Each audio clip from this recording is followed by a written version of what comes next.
Do I have a recommendation and technique to decrease shoulder compensation with elbows? I do.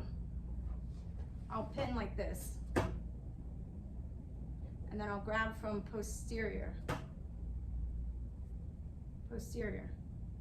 right? So that's one way. So then I use my body. So this is a fulcrum, this is a lever. You have one point here that goes down, and then one point that goes up, right? The other is here. So I pin it. So you'll see me, I'll press down with my forearm. So you have to be right on that humeral head. So here's the humeral head, and you have to press down on that humeral head. But you have to almost like pull anteriorly and then press downward. So I'll pull, so I'll use my forearm, can you see me? I'll push down and I'll pull up and I'll push out. You have to control the humerus. If you don't control the humerus, you cannot have leverage. You have forearm is in neutral, you have it in supination to go into extended, and you see her extension, you'll see that she goes into valgus, right? She'll go into valgus, it'll be that carrying angle, right? So if you're here, watch my arm, I go into neutral, I'm very relatively straight, right? I go into supination, I try to get that elbow into extension. It's not going in that same carrying angle, it's going out in that valgus position. Pronation, I'm gonna go a little bit more vargus, which is inward, right? So if I control that humerus so it doesn't rotate on me, then I can control that humerus and I can control the forearm, right? And then I'm gonna come out. And you can, even in the elbows, you can shift them a little bit. So you can shift them laterally, or you can shift them medially. You can shove them into a compression. So someone who is lax, you need to compress. Someone who's tight, you need to distract. See that? She's very lax. But elbows are tough and challenging because you have to control the shoulder and you have to control the forearm and wrist, right? So it really always does come down to anatomy. Think about where your elbow is. You're like, what crosses your elbows? Your biceps over here. You have long head and short head. Long head goes into the shoulder, short head is on the core process, right? So it's still scapula. Comes down, inserts into the radius, right? The proximal radius.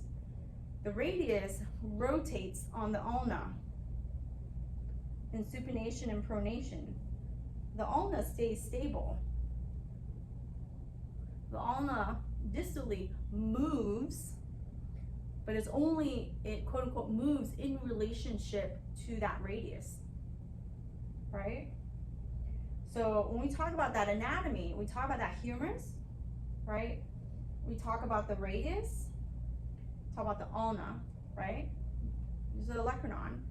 We talk about how you have a proximal radial ulnar joint, right? Proximal radial ulnar joint. And then we have a distal radial ulnar joint that acts like a hinge to a door. They both have to be able to move in order to get supination and pronation.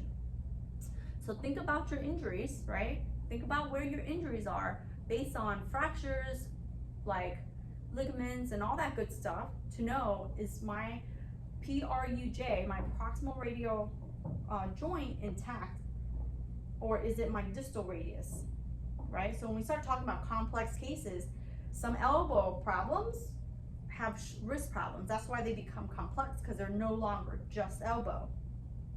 All based on anatomy of bone, right?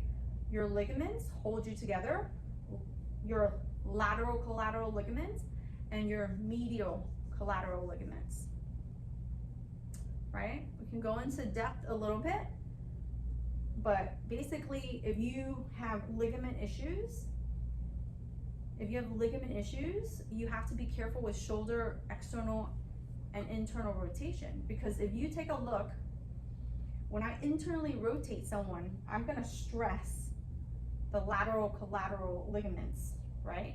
Because I'm pushing down and it's gonna stretch them.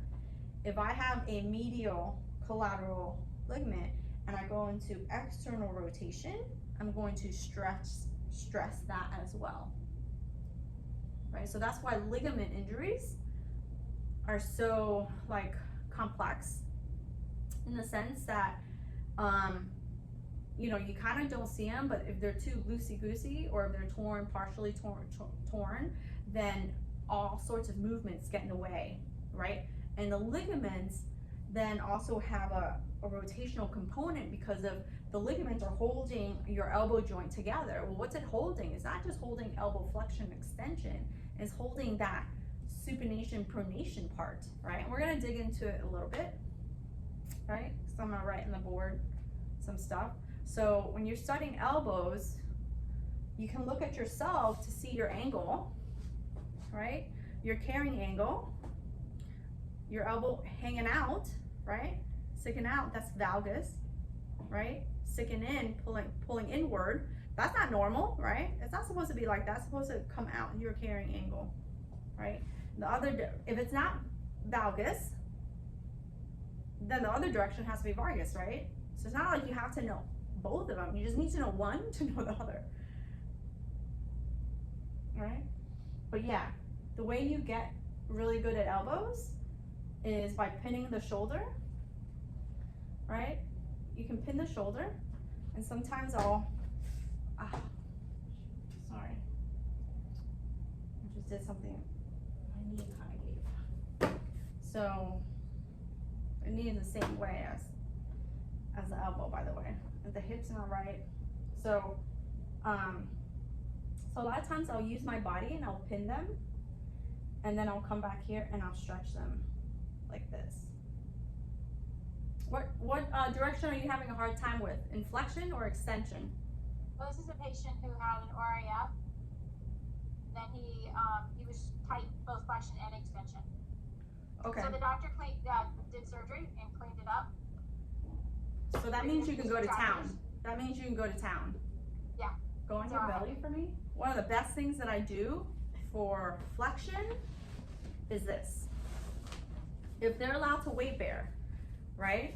So if they're allowed to weight bear, it's a all right. So if it's a distal humerus fracture, then you can't weight bear here, right? If it's a olecranon, you might not be able to weight bear here.